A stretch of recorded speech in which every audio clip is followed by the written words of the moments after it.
Hello, Rory Dowse here from Cano Piano, and today we're going to look at Burgmüller's Arabesque. Cano Piano, cultivate, create, communicate.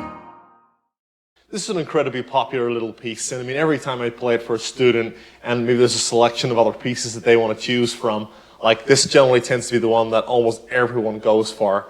So I hope you find this tutorial useful. Here it is, here's Burgmüller's Arabesque.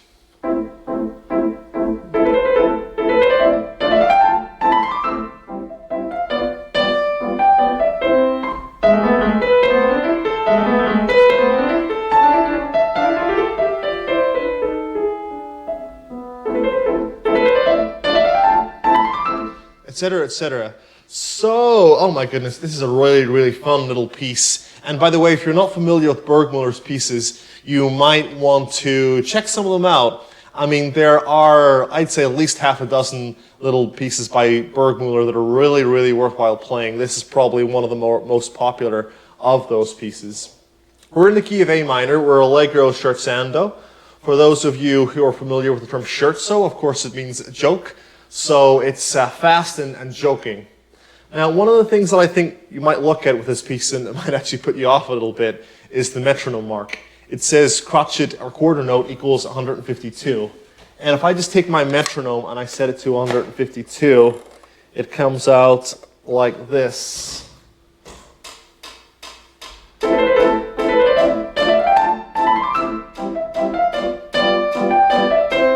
Actually, that's not far off where I was playing it. And it's one of these little pieces that you can absolutely play at that speed and it sounds great. But if that's a little bit too fast for you, it also sounds great pretty slow. So if I play...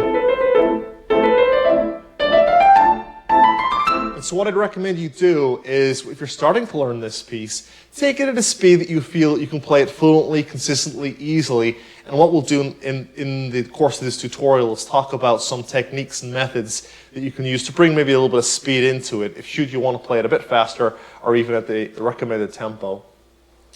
So we've got allegro scherzando, we've got 2 beats in a bar. Now I think one of the first things we want to do with this piece is look at the structure. And so what we have here, if you're playing this piece, by the way, and you'd like to write this into your score, I think you might find it helpful. So what we have in the first 2 bars is this little intro, if you'd like to write that in.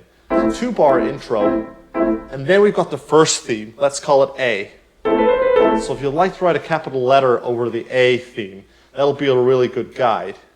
And so the A theme carries on all this.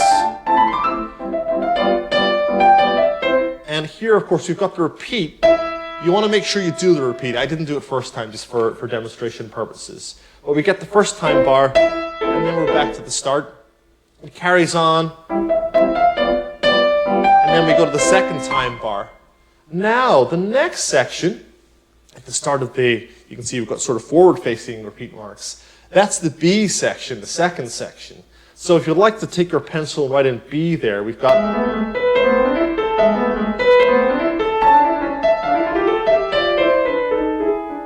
Now here, what does that sound like?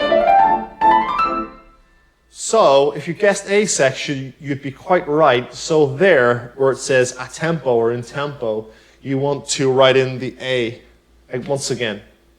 And here, we've got an A section that is a little bit different from the first one. It stays very much in the key of A minor here, rather than going up to these other keys here, C major, G7 chords I'm seeing. So you might want to put a little circle around that bar, that measure. Here, that measure. Just as a little reminder, hey, this is the A section, the A1 section, if you want to be even more specific with it. I'd actually recommend you do call it A1, because A1 just infers that you've got some changes there. So we've got... And then here we go back into the B section. We've got that repeat. So we're all the way up to the top of the page.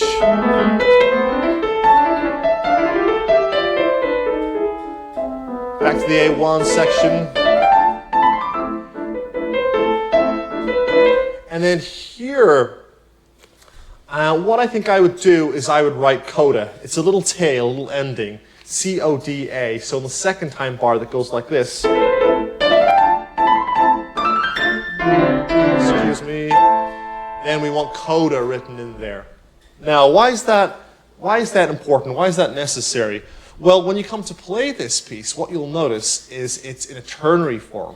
It means it's got an A section, a B section, and then back to the A section. Okay, we've got the intro, we've got the coda, but it's a ternary form. And if you think about this, how many times, if you were to play this piece through once, if you exclude the repeats, would you get an A section? If you guess twice, you're right. So if we get the A section twice for every time we play this, and the B section once for every time we play this, which do you think is going to be stronger? So yeah, the A section is going to come out really, really well. And every time you come to the B section, you're going to be like, oh my goodness, here it comes.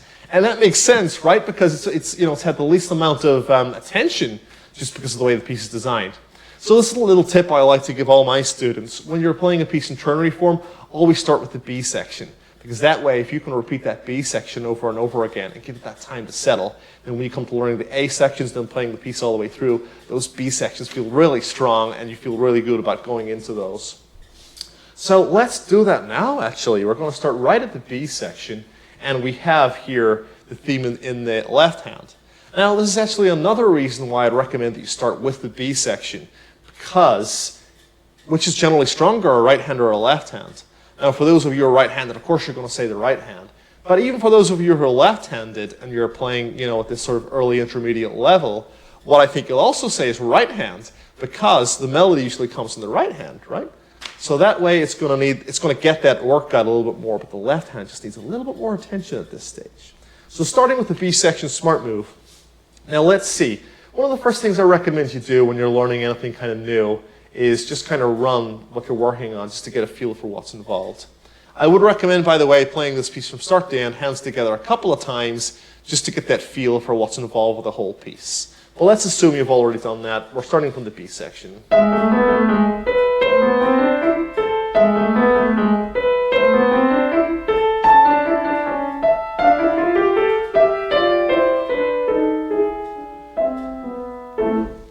There it is. So, a couple of considerations. We've got these 16th notes or semiquavers in the left hand.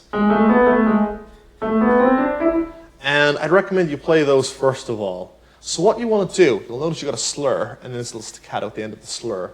What you want to do with this is you want to drop your wrist down into the first note for a bit more weight, like that. So if you don't know this already, with a slur, the first note of every slur is strong. Then you get legato notes, and then the last one's staccato, and it's weaker, softer. For those of you for whom this is a little bit new, you may want to check out some of our theory courses, which will guide you through these little signs on the pieces of music so that you've got the knowledge and independence to be able to see exactly what to do when and where. You don't have to wait for your lesson or anything. So let's see here. We drop the first note in. There it is. And then here, notice the way it got softer as I lift it up. So what